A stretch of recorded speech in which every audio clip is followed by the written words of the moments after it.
on a le plaisir d'accueillir pour la prochaine séance qui s'appelle Écobraille, une échographie 3D au service des futurs parents déficients visuels, le travail d'une équipe d'imageurs et de l'association SJKB. Alors sachez messieurs que sur les 20 interventions, vous avez l'intitulé le plus long. Voilà, je tenais à vous le dire. Donc, en tout cas, merci à Jean-Marc Levaillant, qui est gynécologue, obstétricien, échographiste, et Sébastien Joachim, auteur, conférencier, communicant et président de l'association SJKB. Messieurs, je vous laisse la parole. Je vous propose sur 35 minutes de nous expliquer des choses pour se garder un petit moment de questions. Voilà, je vous laisse la parole. Merci. Bonjour, merci. Bonjour. Merci beaucoup. Donc, moi, je suis le docteur Jean-Marc Levaillant et je suis ravi de faire partie de vos journées, d'être invité à cette 10e édition parce que on s'est beaucoup impliqué là-dedans avec Sébastien Joachim et puis Edwige Jurteloup, Romain Nico et nos chers parents, les premiers, Jennifer d'une part et Timothée de l'autre. On s'est beaucoup impliqué dans cette échographie 3D au service des futurs parents déficients visuels. Alors, juste une petite introduction qui nous a, et là, je parle en mon nom et en celui de Sébastien, évidemment. Les femmes touchées par le handicap de la malvoyance ont un problème avec la grossesse, qui est un véritable fossé qui se creuse entre elles et les femmes ordinaires, les femmes qui voient. Pourquoi? Parce que, en fait, l'échographie a pris une place très importante au premier, deuxième, troisième trimestre. Et bien sûr, l'image est de plus en plus belle et les futurs parents viennent à ces échographies avec vraiment l'intention de voir le bébé. Et nous, on est des passeurs en quelque sorte, nous, médecins échographiques, des passeurs entre le bébé, le fœtus et les futurs parents. Et avec nos patientes malvoyantes, eh bien, on ne peut pas passer l'ensemble du message. On peut bien sûr décrire oralement ce que l'on peut voir. On peut bien entendu faire écouter le cœur, mais on ne peut pas montrer le visage de l'enfant, ce qui est quelque chose de très important une fois qu'on a évidemment éliminé une malformation chez cet enfant. Et d'ailleurs, une parenthèse, puisque vous avez parlé de l'œil, de la recherche, on est quand même maintenant très en avance aussi. On a beaucoup progressé depuis 10 ans sur l'échographie de l'œil fœtal. C'est un autre sujet. Donc, notre idée, c'était d'utiliser la technologie des aptiques 3D, c'est-à-dire de la gravure, de façon à pouvoir donner quelque chose à la patiente. Non pas un cliché, mais un cliché en relief, un modèle 3D, entre 12, 22 semaines et 32 semaines. Alors, on a commencé cette expérience tactile il y a quelques temps déjà, vous verrez dans les petits films que je vais vous passer, avec Jennifer Lemoine-Moulin, qui nous avait été adressée par Sébastien et qui a été notre première patiente et qui est maintenant marraine de notre réseau. On a fait un petit réseau en France d'échographistes capables volontaires, bénévoles pour faire cette prise en charge qui n'est pas toujours très simple. On a vu avec elle l'émotion que ça pouvait dégager et qu'en fait, eh bien, on redonnait à la consultation médicale échographique tout son sens émotionnel. N'oublions pas les pères malvoyants également, qui viennent souvent avec leurs épouses qui voient et qui, eux aussi, on va finalement les tirer de la marginalité en pouvant leur montrer, là aussi, leur montrer par le sens tactile leur bébé. Donc, on n'a oublié ni les papas, ni les mamans, et vous le verrez dans le film. Alors, c'est qui les porteurs du projet?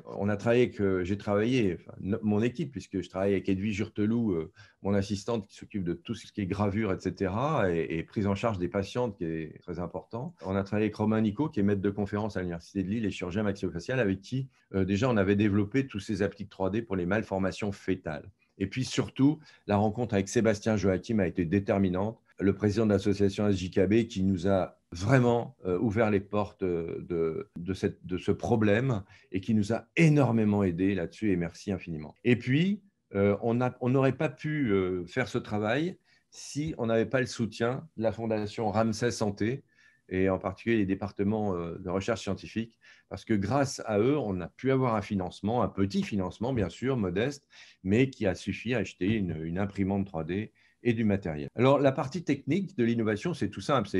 En fait, l'impression de 3D prend un certain temps. Hein. Ce n'est pas instantané comme une photo. Il faut 3 à 5 heures selon le volume. Et ça permet d'obtenir à partir du cliché 3D et en routine, bien entendu, le visage ou une partie du fœtus. Et maintenant, je vais vous passer des films. J'espère que le son va passer. Et je vais laisser l'émotion et la connaissance venir ensemble.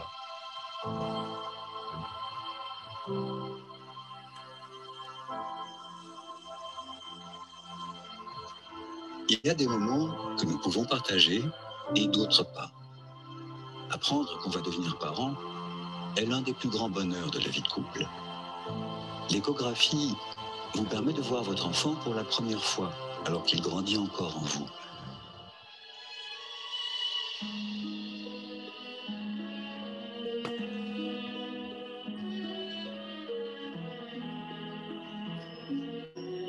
Mais sans la vue, l'innovation du docteur Levaillant est sur le point d'exaucer le rêve de nombreuses personnes déficientes visuelles.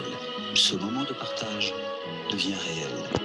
Du bout des doigts, elles peuvent deviner les traits de leur enfant à naître, ressentir ce que l'on peut voir à l'échographie. Ce merveilleux moment restera gravé dans la mémoire de Jennifer et Timothée. Merci à ces hommes et à ces femmes de tous horizons qui luttent à nos côtés pour inclure les personnes handicapées et pour leur rendre leur humanité. Innovation capitale pour Guillaume. Aujourd'hui, il peut enfin découvrir son futur enfant. J'avais peur que ça soit très abstrait, mais en fait, c'est vraiment bien fait. C'est une première rencontre un peu, donc ouais, c'est mon rôle de père qui commence, entre guillemets. Je ne pouvais pas profiter de ma grossesse, je ne pouvais pas profiter du moment magique de l'échographie qui attend chaque maman enceinte. Alors pour accéder à l'échographie Braille, j'ai simplement rencontré le docteur Levaillant qui, en voyant ma frustration lors de la première échographie, a tout mis en œuvre pour que je puisse avoir une grossesse comme tout le monde. Et il a eu cette formidable idée de me demander si au toucher j'y arriverais mieux. Et on a dit, bon, bah, on tente, on essaye. Eh bien, on a imaginé une échographie prénatale en impression 3D, évidemment en partenariat avec les associations d'aveugles, en particulier l'association de Sébastien Joachim qui s'appelle SJKB. L'idée que nous avons eue, c'est de sortir des volumes tridimensionnels de l'échographe, chose qu'on savait déjà faire, et puis avec des fichiers de type STL, une technique de captation des images, de les intégrer dans un logiciel, de l'imprimante, et puis de faire travailler cette imprimante à partir de ce volume 3D du fœtus et de reconstruire soit le visage, soit la colonne vertébrale, soit le fœtus entier en début de grossesse. Cette étude commence évidemment avec la première échographie de grossesse qui est à 2 mois et demi, et puis ensuite à l'échographie du deuxième trimestre de la grossesse, soit entre 22 et 24 semaines environ. Une fois que nous avons pratiqué l'échographie et enregistré les volumes 3D, ce volume va être traité par un logiciel, et ça c'est mon assistante qui s'en occupe, qui va lisser le visage, qui va faire en sorte qu'il y ait moins de parasites dans les pixels de l'image, puis ensuite elle mettra ce volume dans l'imprimante 3D et on démarrera comme ça la gravure de ce cliché. On a décidé d'inclure 30 patientes. C'est bien sûr des patientes malvoyantes avec des conditions, disons, physiques suffisantes pour que l'échographie soit possible sans trop de difficultés. Des BMI trop importants, on va les exclure, bien sûr. Et puis, toutes les patientes chez qui on découvre une malformation ne bénéficieront pas de ce protocole. Ce qu'on veut estimer de façon chiffrée, c'est la différence d'émotivité entre l'échographie 2D, 3D sans haptique, sans image pour les malvoyants, et puis la remise de l'haptique avec la sensation de voir par le toucher le fœtus. Et il existe des montres connectées qui sont utilisées en neurologie, dans certaines maladies neurologiques, qui va nous permettre d'avoir des chiffres tout à fait objectifs de l'état émotionnel d'une patiente. C'est l'accélération du rythme cardiaque, la transpiration, il y a certains autres critères cutanés et superficiels qui sont chiffrés avec cette montre. Quand le docteur Levaillant m'a appelé pour découvrir le moulage 3D, là, je découvre mon bébé sous les doigts. Je caresse le moulage, je peux voir où est mon bébé. Je découvre son visage, je vois ses mains, enfin, je vois. Je distingue au toucher ses mains, ses pieds. J'avais un moulage, finalement, à chaque échographie, donc je pouvais voir l'avancement du bébé, comment il grossissait, comment il grandissait. Je peux voir sous mes mains à qui il va ressembler. C'est la plus belle aventure du monde. On s'est aperçu avec la pratique et les 2 ans qui viennent de passer qu'il y avait un contraste absolument incroyable au niveau de l'émotionnel entre des gens sans doute frustrés car très amènes mais relativement indifférents pendant l'échographie et puis un grand coup d'émotion lorsqu'on leur donne une semaine après la petite 3D et on leur dit voilà, vous pouvez maintenant toucher le visage de votre bébé. Donc on va finalement revenir à une égalité entre le monde des malvoyants et le monde des voyants. C'est vraiment mon but, c'est mon objectif, c'est de pouvoir leur offrir ça. Le deuxième but, c'est de ne pas s'écarter de cette route de recherche et de ne pas s'écarter de ce qu'on peut apporter au monde des malvoyants, en particulier en échographie. Pour rester sur la ligne droite, on avait besoin de passer par un protocole scientifique qui nous mette pignon sur rue et qui écarte les marchands du temple, qui pourrait dévier notre découverte vers les pratiques mercantiles. Je tenais donc à remercier la Fondation Ramsay. Il faut bien sûr acquérir une imprimante, et c'est pas donné. Puis je voulais remercier le directeur de cet hôpital qui nous a ouvert les portes, c'est-à-dire qui nous a vraiment aidé beaucoup dans la recherche justement des crédits avec la Fondation. Alors les avantages d'une échographie 3D nous permettent de vivre notre grossesse comme toute femme. Jean-Marc, merci pour tous ces témoignages. Donc oui, très bien. On n'a pas eu Jennifer en vrai, mais on l'a eu. Capitalisé. Voilà, on l'a eu autrement. Exactement. Je ne voulais pas trop capitaliser la parole de façon à ce que Sébastien puisse évidemment s'exprimer là-dessus et je vais lui laisser la parole maintenant, bien sûr. Alors oui, alors nous, donc je disais, on a participé au départ donc pour la mise en contact, pour la recherche de patients. On a participé pour la mise en place du projet de communication auprès des journalistes avec plus ou moins de succès. On partage très régulièrement des publications sur les réseaux sociaux afin de faire connaître le projet parce que c'est important d'essayer de trouver les personnes qui, elles, n'ont pas forcément accès à l'information et d'essayer de trouver aussi d'autres moyens de faire connaître ce projet qui est magnifique. C'est à ça aussi que sert la conférence d'aujourd'hui, c'est à mieux faire connaître ce projet. Et puis, on soutient le plus qu'on peut avec très peu de moyens, mais avec beaucoup d'énergie. Et puis, on communique régulièrement avec l'équipe pour voir comment faire connaître ce projet, pour qu'il soit vivant et qu'il reste et qu'il continue de montrer l'exemple. Merci beaucoup Sébastien pour ce témoignage. On a envie de se demander, Jean-Marc, c'est quoi la suite? C'est quoi ce réseau EcoBraille dont vous nous avez parlé? Il s'étend à toute la France. Quelles sont les principales questions que vous posez pour la conduite de ce projet? La première question qu'on se pose en ce moment, c'est évidemment d'informer les couples malvoyants parce que avec le Covid, ça fait plus d'1 an non, peut-être pas 1 an quand même, mais on n'a vu qu'un seul couple de malvoyants depuis quelques mois. Et c'est évidemment certainement un problème d'absence de communication, bien que nous ayons envoyé à énormément d'associations d'aveugles, évidemment le projet, les coordonnées, les conditions financières, évidemment le coût que ça représente, etc. On a été reçus partout très très bien, très chaleureusement, mais ça n'a donné aucun retour pour l'instant et c'est un phénomène qu'on ne comprend pas très bien. Donc le protocole scientifique le projet scientifique qui se veut être vraiment le projet fondateur, de façon à ce que ça ne tombe pas justement dans l'escarcelle des commerçants, est au point mort en ce moment. Donc là, je profite aussi de ces journées pour lancer un appel afin que les gens intéressés aillent sur le site et puis voient comment nous atteindre. Grâce à la Fondation Ramsay, on a fait un énorme effort. C'est-à-dire que les patientes n'auront aucun supplément à débourser, ni de courrier, ni de quoi que ce soit.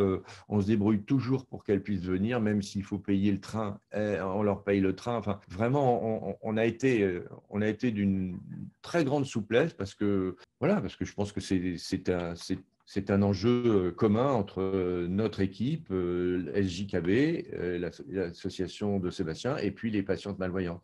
Bon, j'espère que ça va un jour déboucher. Alors maintenant, pour répondre à ta question sur Sur le réseau, oui, effectivement, on a maintenant à Tours, à Angers, à Marseille, des collègues qui sont partants, qui font la même chose, qui nous envoient théoriquement, parce qu'ils sont dans le creux de la vague également, de la même façon que nous, mais on a eu quand même 3 appliques qui venaient de province, dans des centres de 3D spécialisés, et pas n'importe qui, des échographistes de référence pour les CPDP, c'est-à-dire les centres de diagnostic prénataux. Voilà, ces collègues-là font la même chose que nous, c'est-à-dire on les prend en charge à 100% et on fait évidemment l'échographie de morphologie, enfin les 3 échographies, on les prend en charge.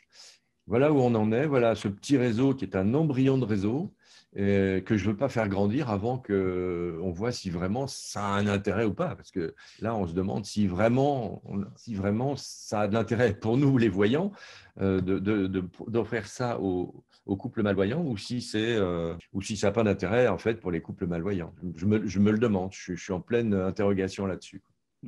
Merci, je pense que c'était très clair. Merci à Sébastien, merci à Jean-Marc. Ce que je propose, c'est qu'on a un petit quart d'heure pour des questions. Je pense qu'il y en a un certain nombre. Je vais me tourner vers Pascal Isel, qui est notre Madame Loyale, qui va recenser les questions et qui va peut-être aussi faire part de son ressenti par rapport à votre présentation. Merci en tout cas, Jean-Marc et Sébastien. Je vous laisse aux questions. Donc, d'abord, oui, alors moi, évidemment, je suis une maman, mais mes enfants sont grandes, donc je ne suis plus concernée par la question, mais du coup, je me dis que ça aurait été bien. Je pense que j'aurais aimé à l'époque avoir le moulage 3D de mes futures petites puces. Mais bon, voilà, c'est trop tard. Ceci étant, je me demande comment ça se passe justement pour une patiente, une jeune maman qui apprend qu'elle attend un bébé, qui est aveugle, qui connaît votre réseau. Mais alors, est-ce que ça veut dire qu'il faut qu'elle aille chez un échographiste spécifique? Est-ce qu'il faut qu'elle aille dans un centre d'échographie spécifique? Est-ce que son échographiste peut vous envoyer les schémas pour que vous les mettiez en 3D? Comment ça se passe concrètement? Oui, non, concrètement, il n'y a pas de problème. Là, ça sort du protocole scientifique dans lequel on est avec la Fondation Ramsay, mais il n'y a aucun problème. Si l'échographiste, son échographiste, nous envoie un fichier 3D en point STL, évidemment, on grave immédiatement l'applique. Mais encore faut-il que son échographiste soit au courant de l'étude. Vous savez, le milieu médical, c'est un milieu assez difficile au niveau de l'information, pour la communication, et puis parfois réticent pour ce genre de choses. Donc, il faut qu'il soit au courant et il faut bien sûr qu'il ait un appareil 3D et qu'il puisse nous transformer ça en fichier STL, donc avec quasiment toutes les machines quand même. Donc, vous voyez, on en est pour l'instant encore au stade expérimental plutôt et pas au stade où toute la France peut se faire ce genre de choses. Il faut, on a encore du chemin à faire, mais je suis relativement optimiste quand même, malgré le Covid. Ouais, surtout que comme on a été confinés, on a peut-être fait plus de bébés pendant le Covid. Je ne sais pas. Pardon. J'avais une question. Alors oui, en vous écoutant, quand je vous ai entendu nous expliquer que lorsqu'il y avait une malformation qui était détectée, on ne faisait pas de moulage 3D. Est-ce que ça veut dire que également pour les parents bienvoyants, lorsqu'on détecte une malformation au moment de l'échographie, on ne leur montre pas les clichés ou est-ce que c'est vraiment spécifique sur l'application pour les personnes? Pascal, vous avez complètement raison parce que il y a peut-être, comme c'était des petites coupures de film, il y a peut-être eu une ambiguïté dans cette réponse. En fait, non, celles qui vont rentrer dans ce protocole à Armand-Briard, à l'hôpital Armand-Briard à Nogent, évidemment, on les fait rentrer dans un protocole de bénévolat, c'est des couples malvoyants et évidemment, on ne sélectionne pas des patientes dont le bébé a un problème parce que si le bébé a une pathologie cérébrale, cardiaque ou je ne sais quoi, on n'a pas la tête à faire ça, on ne va pas la faire rentrer dans ce protocole. Mais bien entendu qu'une patiente qui vient me voir en disant « mais mon bébé a une malformation cardiaque, mais je le garde », et ça nous est arrivé, mais je le garde et il sera opéré à la naissance, mais j'aimerais voir son visage. Bien entendu, elle va rentrer immédiatement dans la… On a eu un cas. Elle va immédiatement rentrer dans notre patientèle. Ce n'est pas le problème. Le problème, c'est d'inclure dans un protocole scientifique de patientes sélectionnées. On ne peut pas s'amuser avec une montre connectée, etc., chez une patiente qui… on a posé un diagnostic de malformation. Oui, je comprends. On est dans deux mondes différents. Oui, je comprends. Voilà. C'est plus clair pour moi, ça, oui, effectivement. Oui. Ouais, tu n'as pas été très clair. Merci, Non, Pascal. non, mais c'est parce que c'est vrai que du coup, en vous entendant, je me suis posé la question, quoi. Est-ce que c'était parce qu'on préfère épargner les mamans ou Non, les non, pas papas? du Non, tout. non, non, Non, c'est non. pas ça. D'accord, ok. Et j'ai une question qui est tombée aussi sur le chat. On nous demande s'il y a des liens de votre réseau et de vos actions avec d'autres acteurs de l'impression 3D. Alors, on me parle de Rehab Lab. J'avoue que je ne connais pas. Donc, je ne sais pas si Moi de non votre plus. côté. Non. Je ne suis pas du tout au courant. On n'a pas de lien avec l'impression 3D. On a acheté nos petites imprimantes 3D. C'est des petites imprimantes 3D du commerce. Hein, on les achète chez Darty. Et puis, je crois que je n'ai pas d'autres questions. Et moi, de mon côté, non, je pense que je vous ai fait part de toutes mes réflexions personnelles. Et moi, pour ma part, en tant que maman, j'espère que plein d'autres mamans pourront bénéficier de ce protocole. Donc, il faut absolument que Alors, ça se sache. oui, il y a une question. Je n'ai pas bien compris. Il y a une question là dans la conversation de Zoom de Sébastien Hinderer. Réponse à côté, dommage, la question était bonne. Ah, j'ai pas Alors, vu passer. n'hésitez pas à reposer la question parce que ou alors j'ai rien compris, mais je suis prêt évidemment à répondre au niveau de la question. C'est quelle était la question? On a répondu à côté. Alors, j'ai dû en rater une. En attendant que Pascal retrouve la question, Jean-Marc, Oui. techniquement, est-ce que vous avez pu faire éventuellement des tests par rapport à tout ce qui était haptique, justement, le ressenti du toucher, justement, de la matière qui sort de l'imprimante? C'est une matière particulière, c'est du classique, c'est améliorable, comment ça peut se passer? Oui, alors pour l'instant, on est sur deux matériaux justement tactiles qu'on veut présenter à nos patientes malvoyantes pour qu'elles puissent être leur propre juge et nous dire ce qu'il faut choisir. Il y a le matériel qui est un plastique dur, classique, comme on dit. Et puis, il y a un matériel beaucoup plus souple, beaucoup plus mou, presque caoutchoutis, qui donne un petit effet voilà, peut-être plus doux. Et je ne sais pas lequel choisir. Il y en a un qui coûte très cher, c'est celui qui est très mou, et l'autre, évidemment, qui est abordable. Pour l'instant, c'est vrai qu'il n'y a pas eu, franchement, de différence au niveau de l'impression tactile. Voilà. Je pense qu'on va garder pour l'instant le plastique dur. Alors là, Alors, j'ai vu passer des questions. Pardonnez-moi, je vous ai coupé. oui, Sébastien Hinderer qui dit, réponse à côté, dommage, la question était bonne, il me reprécise, par rapport aux échographies, on vous demandait si vous faisiez pareil pour les femmes voyantes, si à elles non plus, on n'en montrait pas les échos en CS en cas de problème. Vous avez répondu. Ainsi que j'ai compris la question. Mais j'ai répondu, Oui. Sébastien Hinderer, j'ai répondu que c'était vous savez, quand on fait une échographie chez les patientes voyantes ou malvoyantes, eh bien, quand il y a une malformation, on va passer une demi-heure avec elle. C'est notre métier de médecin fétaliste à expliquer, à donner l'information sur cette malformation et ensuite à garder le lien en permanence, le fil rouge en permanence avec ce couple qui va sortir effondré des consultations et on va leur tracer le chemin vers le centre de CPDP, vers le spécialiste du cœur, de l'œil, du cerveau, etc. Et on va servir finalement de guide. On les laissera jamais tomber à ce niveau-là. Et bien sûr, on leur montrera les clichés. Mais chez une patiente non-voyante, c'est plus compliqué puisqu'on ne peut pas leur montrer les clichés d'un cœur qui présente une pathologie, mais on va leur expliquer très en détail, hein, bien sûr. Alors, j'ai d'autres questions qui sont arrivées. Quelqu'un qui nous demande aujourd'hui qu'est-ce qu'il vous manquerait pour exporter cette technologie et ce projet, voire à l'étranger? Est-ce qu'il y a des choses qui vous manquent ou est-ce que est-ce qu'il vous manque des choses techniquement au niveau de la communication, au niveau des finances? Non. Et ce qui nous manque, c'est la communication déjà sur le réseau français. Après, au niveau des étrangers, c'est très, très bien reçu dans tous les pays francophones. Nos collègues du Maroc, de Tunisie, d'Algérie sont extrêmement enthousiastes pour cette technique-là, mais ils ne la mettront pas en route tout de suite. Je pense qu'ils ont une autre problématique à régler, En tout cas, pour l'étranger, non, il n'y a aucun problème. Au niveau français, on a pas mal publié, mais surtout au niveau mondial, on a un congrès qui s'appelle l'ISUOG, qui est le gros congrès mondial d'échographie gynéco-obstétricale. Et on a présenté cette année, avec une équipe italienne qui travaille avec nous sur le même sujet, on a présenté donc notre travail, qui est évidemment parallèle aux Italiens. Et on essaye d'associer le plus possible comme ça d'équipes. Mais pour l'instant, c'est déjà miraculeux qu'on ait retrouvé des Italiens. Donc, c'est pas. Non, mais ce n'est pas évident, hein. Le milieu médical est parfois très cloisonné.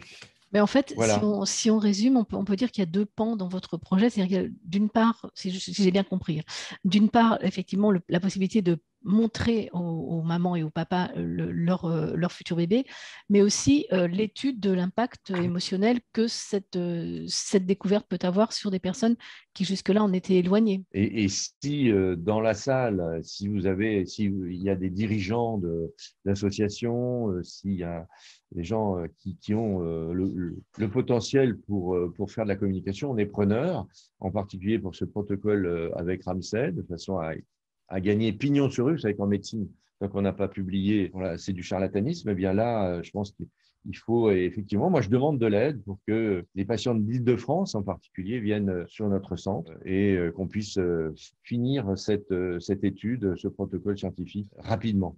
Bien, Pascal, est-ce que tu Eh as bien, nous n'avons plus de questions? Bon, vous voulez ajouter quelque chose, Jean-Marc? C'était conclusif votre. Voilà, Non. voilà. Non, merci infiniment en tout cas, Denis, pour et Fernando aussi, pour toute la prise en charge en amont. Vous avez été formidable, extrêmement c'est gentil, sympa. merci. Jean-Marc, on a on a encore une question. Est-ce que vous avez encore 2 minutes? Bien organisé. Merci. On a encore une question, Jean-Marc. Est-ce que c'est OK pour vous? Alors, j'ai une question dans le chat qui dit quelles sont les hypothèses de tester qu'entraîne ou gêne une différence émotionnelle au moment des échographies? Oula, c'est compliqué pour un gynécologue accoucheur, ça. On n'a que 2 neurones, hein, les copains, là. Il faut me l'expliquer plus simplement, là. Alors, je demande à la personne qui a lancé la question si elle a quelques secondes pour l'expliciter un petit peu plus. Pour la simplifier, là, pour un gynécologue. Hein. Donc, qu'entraîne ou gêne une différence émotionnelle au moment des échographies? Pardon, je pensais que c'était les points sur lesquels pourraient porter les publications envisagées. Non, en fait l'idée, je ne sais pas si je vais répondre dans les clous, mais l'idée qu'on a, c'est de montrer que grâce à cette aptique 3D qui est un objet extrêmement simple, on va pouvoir remettre les patientes malvoyantes au même niveau émotionnel, et on l'a vu avec les 10 premières, au même niveau émotionnel de la réception de l'échographie, du ressenti de l'échographie que les patientes voyantes. Voilà, c'est aussi simple que ça. C'est pour les sortir de la marginalité où, comme je disais au tout début, eh bien, une patiente malvoyante, vous avez beau lui expliquer comment est son bébé, elle ne verra jamais son image et elle entendra juste son cœur. Et que, en fait, voilà, ce que nous voulons voir, c'est l'hypothèse de départ, c'est que grâce à cette aptique 3D, on va remettre nos patientes dans l'émotionnel banal, simple du monde voyant. Donc, effectivement, on fera dans le protocole, je ne vais pas vous donner les détails parce qu'on n'a pas le temps, mais la montre connectée va se faire avec une écho simple pendant l'échographie. Et puis, évidemment, la montre connectée va servir aussi à la remise de l'aptique. Et c'est là où on verra la différence, je pense, de l'émotionnel. Par rapport au groupe témoin, les patientes voyantes, elles, on la montre pendant l'échographie. Une question à Sébastien, on a une question quand même. Qu'est-ce que ça veut dire le nom de votre association SJKB? Ça veut dire Sébastien Joachim Kicks Blindness, c'est de l'anglais. Kicks Blindness, ça veut dire mettre un coup de pied aux fesses de la cécité, parce qu'on a une association qui lutte contre la cécité, une petite association dynamique. Voilà la traduction ici. Et ça permet de donner aussi les objectifs en même temps. Merci beaucoup. Exactement. Bon, eh bien, merci. On va remercier 1000 fois Sébastien, Jean-Marc pour le propos, la manière d'exposer lentement. C'est très, très agréable à écouter. Merci Pascal pour ce petit tour d'horizon des questions et tes commentaires.